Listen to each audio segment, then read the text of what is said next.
Sir, நீங்க மூன்றாம் மனிதன் திரைப்படத்துல நடித்தது பெரும் பொக்கிஷம் அப்படின்னா, இந்த ப்ரமோஷன் விழால நீங்க கலந்துக்கிட்டு இரண்டொரு வார்த்தை வாழ்த்தி பேசுவதை அதை விட பெரிய பாக்கியமா கருதுறோம் சார். திரைக்கதை வித்தகர் இயக்குனர் திரு கே பாக்யராஜ் சார் அவர்களை அன்போடு மேடைக்கு அழைக்கிறேன். மூன்றாம் மனிதன் ஆடியோ ஃபங்க்ஷனுக்கு வந்திருக்க மரியாதைக்குரிய அனைத்து பத்திரிகையாளர் நண்பர்கள் மற்றும் டிவி ஊடக நண்பர்கள் எல்லாத்துக்கும் என்னுடைய பணிவான வணக்கத்தை தெரிவிச்சுக்கிறேன். அதே மாதிரி இந்த படத்தில் டைரக்டர் ராம்தேவ் அவருக்கு உறுதுணையாக இருந்த தயாரிப்பாளர்கள் இன்னும் நிறையா டெக்னீஷியன்ஸ் எல்லாருமே அவருக்கு ரொம்ப ஹெல்ப்ஃபுல்லாக இருந்திருக்காங்க. அவங்க எல்லாத்துக்கும் என்னுடைய வணக்கத்தையும் வாழ்த்துக்களையும் தெரிவிச்சுக்கிறேன். படத்தில் நடித்தவங்க நிறைய பேர் எங்கள் ஊர் நடித்தது ரொம்ப சந்தோஷமாக இருக்குண்ணா. நானும் நிறைய பேர்த்து கூட சோனியா கூடலாம் அவங்க படத்தை பார்த்துட்டு இருந்த ஒழிய இந்த படத்தில் தான் காம்பினேஷனாக நடித்தோம். ஸோ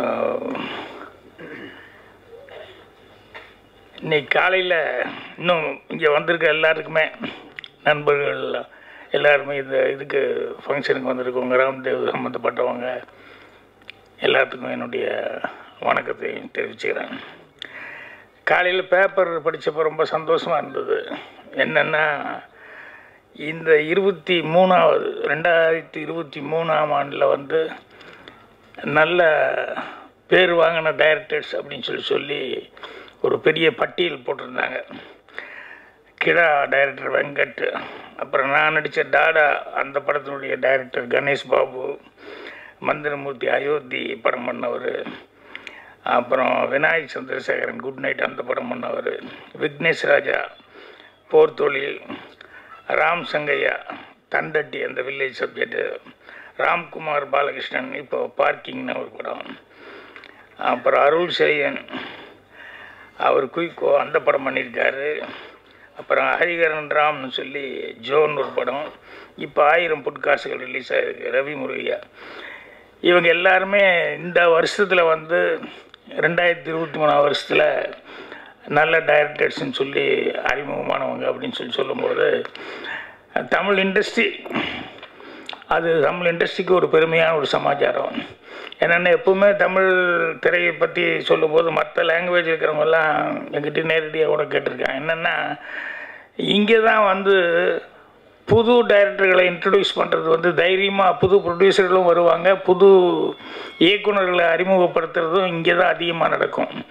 அதே மாதிரி மற்ற எல்லாருமே ஆர்டிஸ்ட்டு இன்ட்ரடியூஸ் பண்ணுறது எல்லாமே மற்ற ஊரில் எல்லாம் கொஞ்சம் யோசிப்பாங்க, வியாபாரம் அது இதுங்கிறதுனால கொஞ்சம் எதுக்கு எக்ஸ்பெரிமெண்ட் அப்படின்னு சொல்லிட்டு. தமிழை பொறுத்த வரைக்கும் அந்த எக்ஸ்பெரிமெண்ட் அப்படிங்கிறது பெருசாக நினைக்கவே மாட்டாங்க. அதே மாதிரி தமிழில் கதைகளே வந்து எக்ஸ்பெரிமெண்ட்டாக நிறையா கதைகள் வந்து பண்ணிக்கிட்டு இருப்பாங்க. ஸோ இத்தனை பேர் வந்திருக்காங்க கிடச்சிருக்காங்கும்போது 2023ங்கிறது ரொம்ப சந்தோஷமான ஒரு வருஷமாக இருக்குது. இன்னும் அடுத்த வருஷத்தில் இதோட சிறப்பாக இன்னும் நிறைய பேர் வரணும் அப்படின்னு சொல்லிட்டு. ஸோ இதில் என்னென்னா நான் விமர்சனம் படிப்பேன், விமர்சனம் படிச்சுட்டு படத்தை பற்றி முடிஞ்ச வரைக்கும் சில படங்கள்லாம் பார்த்துருவேன், சிலது பார்க்க முடியாமல் போயிடும். பத்திரிகைகள் அவருடைய விமர்சனங்கள் வந்து இந்த படங்களுக்கு எல்லாமே ரொம்ப ஜெனுவனான விமர்சனமாக இருந்தது. எல்லாருமே வந்து அவ்வளோ நல்லா அப்ரிஷியேட் பண்ணி இந்த படங்களை வந்து அவங்களுடைய கை கொடுத்து அவங்களுடைய ஆதரவு தெரிவித்து, ஆனால் சக்ஸஸ்க்கு அது ரொம்ப முக்கியம். பத்திரிகையாளர்கள் ஊடக நண்பர்கள் அவங்களுடையது. ஸோ இவங்க எல்லாருமே வந்து கரெக்டான முறையில் அது ராம்தேவ் அவரை பற்றி சொல்லணுன்னா நிறையா சொல்லணும். என்னென்னா அவர் எப்படி ப்ரொடியூசர்களை பிடிக்கிறாருன்னு எனக்கு ஒன்றும் புரியல. அது ஒரு திறமை வேணும். ஏன்னா நிறைய பேர் வந்து என் அசிஸ்டண்ட்டு கூட சில பேர் இருந்தாங்க, இவன் நல்லா வந்துடுவான் அப்படின்னு நினச்சிட்டு இருப்பேன். வாய்ப்பு வந்தால் தானே நல்லா வர்றதுக்கு, வாய்ப்பு வர்றதே ரொம்ப பெரிய பிரச்சனையாக இருந்தது. அவன் எங்கே போய் யாரை பிடிக்கிறதுன்னு தெரியாமல் டெய்லி போகிறோன்னு சொல்லிட்டு இருப்பான். ஆனால் ராம்தேவ் பாருங்கள், ஒரு ஆளை பிடிச்சா பரவாயில்ல, ஒரு 3-4 பேர் பிடிச்சிருப்பாருன்னு நினைக்கிறேன். அவங்ககிட்ட எல்லாம் வந்து எந்த அளவுக்கு நம்பகத்தன்மையாக அவர் நடந்துக்கிறது, பேச்சுவார்த்தைகள் இருந்தால் அதெல்லாம் அது எனக்கு ரொம்ப அவரை பார்க்கும்போது அதுதான் முதல்ல வந்து ஒரு டெக்னீஷியனுங்கிற முறையில் எனக்கு இந்த படத்தில் நீங்கள் நடிச்சு கொடுக்கணும் அப்படின்னு சொல்லி கேட்டார். சரி, ஒரு டெக்னீஷியன் அவரே ஒரு டைரக்ட் பண்ணுறவரே படமும் ப்ரொடியூஸ் பண்ணுறாரு அப்படின்னு சொல்லும்போது சரிங்க அப்படின்னா, அதுக்கப்புறம் தான் தெரிஞ்சது ஒரு வேஷம் போட்டு டக்குன்னு வந்து நின்னார். என்னது புதுசாக இருக்கு என்ன? இல்லை சார் அப்படின்னாரு. அப்புறம் பார்த்தா ரொம்ப முக்கியமான ஒரு ரோல் எடுத்துக்கிட்டார் அவர். அப்புறம் அவர் ஒன்று எழுதிட்டாருன்னா அதுலேயே நிற்பார். ஏதாவது சொன்னால் இல்லைங்க இது அப்படின்னா, இல்லை சார் இதுதான் கரெக்டாக இருக்கும் அப்படின்னா, அப்போ நமக்கு எக்ஸ்பீரியன்ஸ் என்னடா இது இவர்கிட்ட சொல்லி ஆர்கியூ பண்ணி என்ன பிரயோஜனம்? அப்புறம் கொஞ்சம் நேரம் கழிச்சு இல்லை அது கரெக்டு தான் சார் அப்படின்னு கொஞ்சம் லேட்டாக வருவார். இல்லைன்னா டப்பிங்கில் வந்து சொல்லுவார். அந்த மாதிரி ஆனால் அவர் கான்செப்ட் ஒன்று அவர் பிடிச்சிருக்காரு. அது ஒரு டிஃப்ரெண்ட்டாக இருந்தது அந்த கான்செப்ட் அவர் பிடிச்சது. பிக்சர் ஓப்பனிங்லேயே நான் தான் பிக்சர் ஓப்பனிங்கே என் மேலே ஓப்பன் ஆகும். நான் டிவி பார்த்துருக்க மாதிரி இந்த பிரணா இவங்க அந்த டிவியில் வருவாங்க அவங்க குழந்தையோட. ஸோ எண்டும் அதே மாதிரி வந்து அந்த படத்தினுடைய எண்ட்லேயும் வந்து அவங்க மேலே என் மேலே அவங்க மேலேயும் ஃபினிஷ் பண்ணியிருப்பாங்க. என்னன்னா க்ரைம் இருந்தால் கூட அதில் வந்து எப்படி க்ரைமை எப்படி கண்டுபிடிக்கிறாங்க அப்படிங்கிறதெல்லாம் வந்து அது நிறைய விஷயங்கள் அப்படி சுற்றி அப்படி வந்துக்கிட்டே இருக்கும். ஆனால் கடைசியில் அது என்ன அப்படின்னா அதில் ஒரு சென்டிமெண்ட் வச்சுருந்தார். என்னென்னா ஒரு இன்னசென்ட்டாக இருக்கிற பசங்க யங்ஸ்டர் அவங்க வந்து ஒரு தப்பு செய்யாத அவங்க மேலே தப்பு இல்லை, ஆனால் சூழ்நிலை அப்படி ஆகிப்போச்சுன்னு சொல்லிட்டு அவங்க இவங்களுக்காக தியாகம் பண்ண வருவாங்க. இந்த கேரக்டர் அவங்களுக்காக தியாகம் பண்ண வரும் அப்படிங்கிற மாதிரி சொல்லி பண்ணிவிட்டு அதுக்கப்புறமா வந்து அது என்னென்னா அந்த குழந்தைகளை வளர்க்குறதுக்கு அவங்க கஷ்டப்பட்டு அப்புறம் அந்த குழந்தைகளை எப்படி ஆளாக்குனாங்க அப்படிங்கிறத வந்து அதில் கரெக்டாக கொண்டு வந்து லிங்க் பண்ணி ஃபினிஷிங்கில், அதாவது படத்தில் ஏதாவது ஒரு மெசேஜ் இருக்கான்னு சொல்லி கேட்டோம்னா இல்லை நல்ல மெசேஜே இருக்குது அப்படிங்கிற அளவுக்கு அந்த கதையில் அதை கரெக்டாக லிங்க் எடுத்துகிட்டு வந்திருப்பார். அப்புறம் எங்கிட்ட அதாவது குறைச்சலாக பேசினார், குறைச்சலான நாள்னார். ஆனால் நிறைஞ்ச நாள் ஒர்க் பண்ண மாதிரியே படம் பூரா நான் டப்பிங் பேசுகிறேன் தீரவே மாட்டேங்க டப்பிங்க. என்னங்க இது இவ்வளோ எடுத்து வச்சுருக்கீங்க அப்படின்னா, அங்கே எடுக்கும்போது என்னென்னா கடன்னு அவர் ஷார்ட் பிரித்து வச்சுருப்பார் எல்லாம். அதில் ஏதாவது ஒன்று அப்படின்னா டிஸ்டர்ப் ஆகிடுவார். அது பிரகாரம் எடுக்கணும், அவ்வளோதான். அதனால் அவர் எடுத்தது பார்த்தா நிறையா அவர் எடுத்த விஷயங்கள் எல்லாமே வந்து பார்த்தேன். எல்லாம் கரெக்டாகவே எடுத்திருக்காரு. அதில் எல்லாம் ஒன்றும் குறை சொல்கிற அளவுக்கு ஒன்றும் இல்லை. ஸோ அவரும் நான் சொன்ன மாதிரி அவரும் நடிச்சிருக்கார் முக்கியமான ஒரு கேரக்டர் எடுத்துக்கிட்டு. இவங்க அந்த பிரணா அவங்களுக்கு அது யார் ஸ்ரீநாத் வந்து சொன்னார் அவங்க வயசுக்கு மீறின ஒரு கேரக்டர் அப்படின்னு சொல்லிட்டு. ஆமாம், சில நேரங்களில் சில பேர்த்துக்கு வந்து அந்த வயசுக்கு மீறி சில கேரக்டர்கள் வந்து வரும்போது இது அவங்களால முடியுமா முடியாதா அப்படிங்கிற மாதிரி. ஆனால் அதெல்லாம் அவங்களுக்கு ஒரு அனுபவமாக வந்துடும். ஸ்ரீதேவி நடிக்கும்போது பாலச்சந்திர சார் படம் 3 முடிச்சாது அந்த படத்தில் நடிக்கும்போது அவங்க ஏஜுக்கு ரொம்ப சம்மந்தம் இல்லாத ஒரு கேரக்டராக அவங்க பண்ண வேண்டி வந்தது. அந்த மாதிரி நிறையா பேர் நிறையா அந்த ஏஜை தாண்டி இருக்கக்கூடிய கேரக்டர்ஸ் செய்யும்போது அந்த எக்ஸ்பீரியன்ஸ் வந்து அவங்களுக்கு பின்னால் வந்து ரொம்ப ஹெல்ப்பாக இருக்கும். இதில் அவங்க நல்லா சிறப்பான முறையில் அவங்க செஞ்சுருந்தாங்க. சோனியா அகர்வால் அவங்க எனக்கு 1 நாள் 2 நாள் தான் ஒர்க்கு. ஆனால் அந்த 1 நாள் ஒர்க்கும் சிறப்பாக இருந்தது. எனக்கு அவங்க பேச வரும்போது அப்படியே பார்த்துக்கிட்டே இருந்தேன். என்னென்னா அங்கே நான் கூட நடிக்கும்போது அவங்க பேசுகிறது காதுலேயே விழுகல, விஸ்பரிங். ஆனால் லிப்பு வந்து கரெக்டாக இருக்குது. ஆனால் எனக்கு கேட்கல. இது ராம்தேவ் நீங்கள் பேசுனீங்களா அப்படின்னாரு. ஏன்னா அவர் அடுத்தது கட் சொல்கிறதுக்கு இது பண்ணுறதுக்கு என்ன பண்ணுறதுன்னு தெரியாமல் அப்படி கவனிச்சுக்கிட்டு இருந்தார். அதனால் இங்கே வந்து பேச வரும்போது கரெக்டாக கேட்குமா கேட்காதா அப்படின்னு நினச்சிக்கிட்டு இருந்தேன். ஆனால் அவங்க இங்கிலீஷில் பேசுறதுனால அந்த பிரச்சனை இல்லை. தமிழில் பேசுகிறதுனா தான் கொஞ்சம் ப்ராப்ளமாக இருக்கும். ஏன்னா தப்பு வருமோ அப்படின்னு சொல்லிவிட்டு அவங்களுக்கு அந்த கான்சன்ட்ரேஷன் இல்லை. இப்போ நான் இங்கிலீஷில் பேசுனா நான் கொஞ்சம் யோசிப்பேன் இல்லை, அது மாதிரி அவங்க தமிழில் பேசுனா அவங்க அப்படி. ஸோ ஸ்ரீநாத்தோட ஒர்க் பண்ணும்போதும் அதெல்லாம் அது முக்கியமான இன்வெஸ்டிகேட் பண்ணுற மாதிரி கேரக்டரு. ஸோ அவர் கூட நடிக்கும்போதும் அவர் டைரக்ஷன் பண்ணிட்டு இருந்தவர். நிறைய பேர் இப்போ டைரக்ஷன் பண்ணுறவங்கெல்லாம் ஆக்டிங்லேயே வந்துட்டாங்க இல்லை. கொஞ்சம் கஷ்டமான வேலைன்னு எல்லாம் தெரிஞ்சு போச்சு. ஆமாம், போனோமா ஏதோ வசனம் பேசணுமா ஏதோ கொடுத்தாங்களா வந்தோமா அப்படிங்கிற மாதிரி. இது எப்போ கதை எழுதி அதை வந்து கஷ்டப்பட்டு லொக்கேஷன் எல்லாம் போய் பார்த்து அதுக்கப்புறம் ஆர்டிஸ்ட்டுகளை செலக்ட் பண்ணி இப்போ நினச்சி பார்த்தா எனக்கு ஆச்சரியமாக இருக்குது. ஓ, நம்ம தான் இதெல்லாம் பண்ணோமா அப்படின்னு சொல்லிட்டு. ஏன்னா அப்போ அது வேலை மாதிரி தெரியல, அதனால் வந்து எனக்கு கஷ்டப்பட்டோங்கிறதே ஒன்றும் தெரியல. ஆனால் இப்போ வந்து எல்லோரும் சொல்லும்போது தான் நமக்கு தெரியுது இது இந்த மாதிரி அப்படின்னு சொல்லிட்டு. காலையில் இன்னொரு காமெடி கூட நடந்தது. நம்ம பாவா செல்லத்துறை இருக்கார், கதை சொல்லி எல்லாம் டிவியில் பார்த்துட்டு இருப்பீங்களே. அவர் ஃபோனில் பேசிகிட்டு இருந்தார். நேற்று யாரோ ஒரு நண்பர் வந்தப்போ அவரை பற்றி பேசும்போது அப்போ நான் சொல்லிக்கிட்டு இருந்தேன், ரொம்ப நல்லா கதை சொல்கிறாரு அவர். அது என்னென்னா அதில் சிறப்பம்சம் என்னென்னா எல்லோரும் எல்லா கதையும் படிக்கிறதுக்கான வாய்ப்புகள் ரொம்ப கஷ்டம். எல்லோரும் எல்லா புக்கும் வாங்கி எல்லா கதையும் படிச்சிட முடியாது.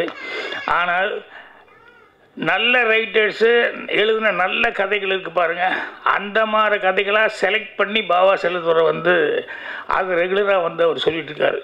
ஒரு 1/2 hour 45 minutes அவர் நேரேட் பண்ணும்போது நமக்கு உண்மையிலேயே அது மெயின் கதை என்ன அப்படிங்கிறத வந்து கொஞ்சம் கூட இப்படி எப்படி இல்லாமல் அது நல்லா உள்வாங்கிட்டு அவர் சொல்கிறதுங்கிறது ரொம்ப நல்லா சொல்லிக்கிட்டு இருக்காரு. அப்புறம் அவருக்கு நேற்று அவரை பற்றி பேசுனதுனால நீ ஃபோன் பண்ணார். பண்ணி நீங்கள் வரணும் சார் ஒரு தடவை திருவண்ணாமலைக்கு, இங்கே நான் கெஸ்ட் ஹவுஸ் எல்லாம் கட்டி வச்சுருக்கேன், எல்லாருமே டிஸ்கஷனுக்கு வர்றாங்க அப்படின்னு. இல்லைங்க, நானும் கூட கேள்விப்பட்டேன், பெரும்பாலும் ஆமாங்க உங்கள் டேரக்டர்லேருந்து மிஸ்கின்லேருந்து எல்லோரும் வர்றாங்க அப்படின்னு சொல்லிட்டு இருந்தார். அப்போ கடைசியில் ஒரு வார்த்தை சொன்னார், என்னென்னா பாலு மகேந்திரா கடைசியில் இங்கே தான் சார், அவர் கல்லறையே இங்கே தான், அதனால் நீங்களும் ஒரு தடவை வரணும் சார். அது சொல்லிட்டு இதை சொல்லும்போது இன்னும் இவ்வளோ சீக்கிரம் கூப்பிட்றாரு அப்படிங்கிற மாதிரி நான் நினச்சிருச்சுக்கிட்டேன். அவருடைய கதை சொல்கிறதுங்கிறது வந்து நிறைய பேர்த்துக்கு புக்கு படிக்க முடியாதவங்கெல்லாம், இப்போ பொன்னியின் செல்வம் வந்து அதெல்லாம் அன்னைக்கு வந்து அந்த கதையை படிச்சுட்டு அப்புறம் இப்போ படம் வந்ததுக்கப்புறம் பார்த்தோம்னு சொன்னோம்னா அந்த படத்துக்கு இன்னும் டெய்லி ஏதாவது ஒரு டிஸ்கஷன் வந்துட்டு இருக்கும். ஆதித்த கரிகாலன் யார் கொன்னாங்க, நந்தினி இருக்குதா இல்லையா, பழுவேட்டர் என்னாச்சு ஏதாச்சுன்னு சொல்லிட்டு டெய்லி டிஸ்கஷன். அதில் இந்த இது பார்த்தோம்னா ரொம்ப காமெடியாக இருக்கும். என்னென்ன யூடியூப்புகளில் வந்து பேசும்போது எங்கேயா ராமர் இருந்தார் அப்படின்னு ஒருத்தர் ஆரம்பித்தார்னா அவர் அதை பற்றி சொல்லிகிட்டே இருப்பார். ஆனால் பேப்பரை பார்த்தா 2000 கோடியில் ராமர் கோயில் கட்டிக்கிட்டு இருக்காங்க பேப்பரில் வந்துட்டு. இது மாதிரி ஒவ்வொன்றும் ஆரியர் என்ன இது என்ன அது என்னன்னு சொல்லிட்டு பார்த்தா நமக்கு எதை நம்புறது எது நம்பலை அப்படிங்கிற மாதிரி சில நேரங்களில் வந்து, ஏன்னா அவங்கவுங்க ஆர்குமெண்ட் அவ்வளோ கரெக்டாக இருக்கும். ஆனால் எல்லோரும் வந்து என்னென்னா இந்த இதை போய் சீரடி தானே அங்கே போய் இப்போ அந்த அகழ்வாரை அது பண்ணதுக்கப்புறம் வந்து எல்லாத்துக்கிட்டேயுமே ஒரு நல்ல நமக்கு பழசு என்ன, நாம் பூர்வீகம் என்ன, மனிதனுடைய பூர்வீகம் என்ன, தமிழனுடைய பூர்வீகம் என்ன, இதெல்லாம் தெரிஞ்சுக்கணும் அப்படின்னு சொல்லிட்டு எல்லாருக்கிட்டேயும் ஒரு அலர்ட்னஸ் எல்லாருமே வந்து இது பண்ணுறாங்க. அதனால் நிறைய பேர் வந்து அதை பற்றி ஆராய்ச்சி பண்ணி வரலாற்று வல்லுநர்கள் இவங்கெல்லாம் வந்து அதை பற்றி ஆராய்ச்சி பண்ணி நிறைய விஷயங்கள் சொல்லிக்கிட்டு இருக்காங்க. ஸோ அது ஒரு நல்ல எஜுகேஷனாக இருந்துகிட்ருக்கு. ஸோ அதெல்லாமே தமிழை பொறுத்த வரைக்கும் ரொம்ப சந்தோஷப்பட வேண்டிய சமாச்சாரங்கள். இந்த மாதிரி சினிமா இண்டஸ்ட்ரியில் வந்து நிறைய ஆளுகளுக்கு சான்ஸ் கிடைக்கிறது அப்படிங்கிறது, அந்த எல்லாருக்குமே புதுமுகங்கள் வந்தானா அவங்களுக்கு ஈஸியாக வந்து சான்ஸ் கிடைக்கிறது. இதெல்லாம் தமிழ் இண்டஸ்ட்ரியை பொறுத்த வரைக்கும் மற்ற இண்டஸ்ட்ரீஸில் நடக்குது, ஆனால் அதிகமாக வந்து நடக்கிறதுங்கிறது தமிழ் இண்டஸ்ட்ரியில் தான். ஏன்னா இது நிறைய பேர் வந்து அது வந்து என்கிட்டயே கேட்டிருக்காங்க, நிறைய பேர்த்துக்கு நானும் சொல்லியிருக்கேன். அந்தளவுக்கு தமிழில் வந்து ப்ரொடியூசர்ஸ் வர்றதும் சரி, டைரக்டர்ஸு நியூ ஃபேஸஸாக நடிக்க வர்றவங்கெல்லாம் கிடைக்கிறது அப்படிங்கிறது. ஸோ இந்த படத்தை பொறுத்த வரைக்கும் நிறையா டெக்னீஷியன்ஸ் இவருக்கு பயங்கரமாக ஹெல்ப் பண்ணி எல்லாருமே கோஆப்ரேட் பண்ணியிருக்காங்கன்னு. ஸோ இதில் யார் ராம்தேவ் எழுதி இயக்குனவர், இணை தயாரிப்பாளர்கள் ஞானோதயா, டாக்டர் ராஜகோபாலன், அப்புறம் சாந்தி ராஜகோபாலன், அவ்வளோதானா? நிறைய பேர் நான் மீட் பண்ண மாதிரி இருந்தது. இல்லை சார், ஆக்டர். அப்படியா? ஆக்டரா? ஐஜி இந்த மாதிரி போலீஸ் எல்லாம் நடித்தாங்களே? இல்லை சார். தயாரிப்பாளர் இல்லையா அவங்கெல்லாம்? சரி சரி சரி. ஸோ எடிட்டர் துர்கா, இசை வந்து Venushankar, camera மணிவன், Pragadeesh designer. So எல்லாருமே வந்து அவர் ராம்தேவ் ஆல்ரெடி எத்தனை படம் ஒரு படமா ஆல்ரெடி ஒரு படம் பண்ணியிருக்காரு. இருந்தாலும் இந்த படத்தில் வந்து சொன்ன மாதிரி அவர் எல்லாத்துக்கிட்டையும் போய் பேசி அவரே எல்லா வேலையும் ப்ரொடக்ஷன் வேலையிலேருந்து எல்லா வேலையும் அவரே பார்த்துக்கிட்டு இருக்காரு. ஸோ அதனால தான் இத்தனை பேர்த்த வந்து சேர்த்த முடிஞ்சது. அப்புறம் ரெண்டாவது இதில் ரொம்ப அவரை வந்து பாராட்ட வேண்டிய ஒரு சமாச்சாரம் என்ன அப்படின்னா, படம் எடுக்கிறது ரொம்ப சிரமப்படுவாங்க, ஆளை பிடிக்கிறது. அப்புறம் படம் எடுத்துட்டு அதை ரிலீஸு கொண்டு வர்றது இருக்க அது அதை விட பெரிய கஷ்டப்படுவாங்க. அந்த மாதிரி ஏகப்பட்ட படங்கள் தேக்கமாக நிற்கிது. இப்போ பாருங்கள், ஆடியோ ஃபங்க்ஷன் வர்றதுக்கு முன்னாலேயே பேப்பரில் அனௌன்ஸ்மெண்ட் வந்துச்சு, இதில் போட்டிருக்காரு தெரிக்க விடும் அப்படின்னு சொல்லிட்டு. அந்த மாதிரி தேதியெல்லாம் போட்டு அனௌன்ஸ்மெண்ட் கொடுத்தாச்சுல்ல. அதான் 29 ரிலீஸுங்கிறது கொடுத்துட்டாங்க. இப்போ ஆடியோ ஃபங்க்ஷனுக்கு முன்னாலேயே அது பேப்பரில் பார்த்தோன்னே. ஸோ அந்த அளவுக்கு வந்து ஒரு விடாமுயற்சியாக இருந்து படத்தை தேட்டருக்கு எடுத்துகிட்டு வர்றது. ஏன்னா நிறைய பேர் ரொம்ப கஷ்டப்படுறாங்க. அட்லீஸ்ட் ஓடிடி பிளாட்ஃபார்ம்லையாவது கொடுத்தா பரவாயில்ல அப்படிங்கிற லெவலில் நிறைய பேர் இருந்துருக்காங்க. ஆனால் இவர் தேட்டரில் எடுத்துகிட்டு வர்றதுக்கு அவ்வளோ முயற்சி பண்ணி சிறப்பான முறையில் எடுத்துகிட்டு வந்துட்டார். ஸோ ரொம்ப சந்தோஷமாக இருக்குது. ராம்தேவுடைய முயற்சி விடாமுயற்சி மட்டுமே இல்லாமல் அவர் சின்சியராக உழைப்பார். அது நான் சொன்ன கருத்து வேறுபாடுங்கிறது வேறு. ஆனால் அவங்க எடுத்துக்கிட்டதை அவங்க சின்சியராக எங்கள் டைரக்டர்கிட்டே தான் நான் சொல்லுவேன். எங்கள் டைரக்டர் அவர் என்ன நினைக்கிறாரோ அது தீர்மானமாக போய் எடுக்கிறதுல இருப்பார். ரொம்ப சண்டை போட்டால் கூட சுமாரியா அப்படின்லாம் சொல்லுவார். ஆனால் அந்த 7 மணிக்கு கரெக்டாக ஷார்ட் வச்சு கரெக்டாக எடுக்கணும் அப்படின்னு சொல்லிட்டு ஓபி அடிக்கிற வேலையே இல்லாமல் வெயில் வரல, ஏதாவது ஒன்று மழை வந்துருச்சுன்னா தான் சும்மா உட்காருவார் ஒழிய ஒரு நிமிஷம் கூட சும்மா உட்கார மாட்டார். ஸோ அவர்கிட்ட அந்த சின்சியாரிட்டிங்கிறது வந்து இத்தனை வருஷமாக அவருக்கு பேர் எடுத்துருக்காரு அப்படின்னு சொன்னோம்னா, அவர் அந்த ஆரம்ப காலத்துலேருந்து உழைச்ச உழைப்புகள் அப்படிங்கிறதெல்லாம் இன்றைக்கெல்லாம் நினச்சி பார்த்தோம்னு சொன்னோம்னா அது ஒரு மிரக்கலான சமாச்சாரம். ஒரு 27 நாளில் படம் முடிக்கிறது, கம்மியான பட்ஜெட்டில் படம் முடிக்கிறது அப்படிங்கிற இப்போல்லாம் எத்தனையோ கோடிகள்னு போயிட்டு இருக்க வழியே. அவருடைய அம்மாவும் என்னுடைய அம்மாவும் ஒரே ஊர். அப்படியா? அலிநகரமா? என்னுடைய அம்மாவும் இவங்க அம்மாவும் அவங்க அம்மாவும் ஒரே ஊர் அப்படின்னு சொன்னாங்க. அதான் எங்கள் டைரக்டர் அவர் பண்ண படங்கள் அதெல்லாம் நான் கூட ஒர்க் பண்ணும்போது பார்த்ததெல்லாம் வந்து இன்றைக்கி பார்த்தோம்னு சொன்னோம்னா எவ்வளோ தூரம் அவரெல்லாம் ஒர்க் பண்ணார், கஷ்டப்பட்டார் அப்படிங்கிறதெல்லாம் வந்து. ஏன்னா ஒரு செகண்டு கூட அவர் ஃப்ரீயாக வந்து சும்மா உட்கார்ந்ததே கிடையாது. அந்தளவுக்கு அவர் வந்து சின்சியராக வந்து ஒர்க் பண்ணார். அதே மாதிரி வந்து ராம்தேவும் அவர்கள் கரெக்டாக பிளான் பண்ணிட்டார். அவர் என்ன நினைக்கிறாரோ அதை நினைக்கிறத கரெக்டாக எடுக்கணும் அப்படிங்கிறத கரெக்டாக அந்த டைமுக்கு வந்து கரெக்டாக கடன்னு ஷார்ட்டெல்லாம் பிரித்து ரெடியாக வச்சுக்கிட்டு இருப்பார் எழுதி. அப்புறம் டக்குன்னு எடுத்து முடிச்சிடுவார். ஸோ எல்லோரும் 1 நாள் 2 நாள் எக்ஸ்ட்ரா, இவரை பொறுத்த வரைக்கும் 1 நாள் 2 நாள் 3 நாளே முடிச்சிருப்பார்னு நினைக்கிறேன். எக்ஸ்ட்ராலாம் ஆகலை இல்லை. ஸோ இது ஒரு பேப்பர் வந்திருக்கு. இல்லை உயர்நீதிமன்றம் என்னடா இது இவ்வளோ பெருசாக படிக்கிறதுக்கு ஏதோ இன்னும் டைலாக் முடியலையான்னு எனக்கு டவுட் வந்து. பிரியாவா தொகுத்து வழங்கினது, அவங்க தமிழ் சுத்தமாக பேசி பண்ணிட்டுருக்காங்க. ஸோ பத்திரிகையாளர் நண்பர்கள் படம் பார்த்துட்டு நீங்கள் என்ன நினைக்கிறீங்களோ அதுதான் எழுதுவீங்க. என் படத்துக்கே நான் கேட்க மாட்டேன். படம் பார்த்ததுக்கப்புறம் நான் அங்கே அப்போல்லாம் மீட்டிங் படம் முடிஞ்சுன்னே நாங்கள்லாம் மீட் பண்ணிக்குவோம். அங்கே சினிமாவை பற்றி பேச வேணான்றோம், படத்தை பற்றி பேசாதீங்க, ஜென்ரலாக ஏதாவது பேசுவோம் அப்படின்னு சொல்லிட்டு. அது என்னென்னா அவங்க என்ன நினைக்கிறாங்கன்னா, ஒரு பாட்டு ஹிட் ஆகுது அப்படின்னு சொன்னோம்னா நம்ம கேசட் வாங்கி ஆடியோ அது பார்க்கணுங்கிற அவசியம் இல்லை. சிக்னல் நின்றுருப்போம், பக்கத்து காரில் வந்து பாடிக்கிட்டு இருக்கோம். டீ கடையில் எங்கேயாவது போய் சாப்பிட்லான்னு போனால் அங்கே பாடிக்கிட்டு இருக்கோம். ஸோ ஒரு பாட்டு ஹிட் ஆகிறது எப்படி தெரிஞ்சுக்கணும்னா நம்ம வாங்கி பார்க்கணுங்கிறது இல்லை, அதே எங்கே வேணாலும் பாடிக்கிட்டு இருக்கும், நம்ம காதில் விழுந்துகிட்டே இருக்கும். அது மாதிரி பத்திரிகையாளர் நண்பர்கள் வந்து அவங்க நினைக்கிறத அவங்களுக்கு ஜென்ரலாக என்ன தோணுதோ அதில் ப்ளஸ் பாயிண்ட்டு மைனஸ் பாயிண்ட்டுன்னு அவங்கவுங்க ஆங்கிள் எழுதுவாங்க. இப்போ நான் சொன்ன அந்த 10 பேருக்கெல்லாம் அந்த நேம் வந்ததுக்கெல்லாம் காரணம் இவங்க விமர்சனங்கள் எல்லாம் வந்து எல்லா பத்திரிகையிலையும் நான் படிக்கும்போது எல்லாருமே ஓரளவுக்கு முன்ன பின்ன இல்லை, பெருசாக ஓரளவுக்கு எல்லாருமே அவங்க என்ன அப்ரிஷியேட் பண்ணாங்களோ அதே அளவுக்கு ஜனங்களும் அதை வந்து புரிஞ்சுக்கிட்டு தமிழ் ஆடியன்ஸுக்கிட்ட இருக்கிற பெரிய ப்ளஸ் பாயிண்ட் அதுதான். இது புதுசுன்னா கூட பரவாயில்லன்னு தேட்டருக்கு வந்து ஒரு தடவை பார்க்கலாமேன்னு பார்ப்பாங்க. அதுக்கப்புறம் மவுத் டாக் வந்ததுன்னு சொன்னோம்னா ஆட்டோமேட்டிக்காக வந்து தமிழ் ஆடியன்ஸுக்கிட்ட போகும். ஸோ அதனால தான் இங்கே இருக்கிற படங்கள் வந்து நிறைய அடுத்த லாங்குவேஜுக்கு வந்து நமக்கு போயிட்டுருக்கு. அதே மாதிரி நம்ம டெக்னீஷியன்ஸ் எல்லோரும் எல்லா லாங்குவேஜ்லேயும் வந்து ஒர்க் பண்ணிகிட்ருக்காங்க. இதெல்லாம் நம்மெல்லாம் பெருமைப்படக்கூடிய ஒரு சமாச்சாரம். ஸோ எல்லாத்துக்கும் புத்தாண்டுக்குள்ளே மறுபடியும் மீட் பண்ண போகிறோமா என்னென்னு தெரியல, ஃபங்க்ஷனுக்கு என்னென்னு தெரியல. மறுபடியும் நானும் வெளியூரெல்லாம் போக வேண்டிக்கிறதுனால அட்வான்ஸாக புத்தாண்டு நல்வாழ்த்துக்கள் எல்லாத்துக்கும் தெரிவிச்சுக்கிறேன். ராம்தேவ் அவர்களுக்கும் அவர் டீமுக்கும் அட்வான்ஸாக என்னுடைய நல்வாழ்த்துக்கள் தெரிவிச்சுக்கிறேன். நன்றி, வணக்கம்.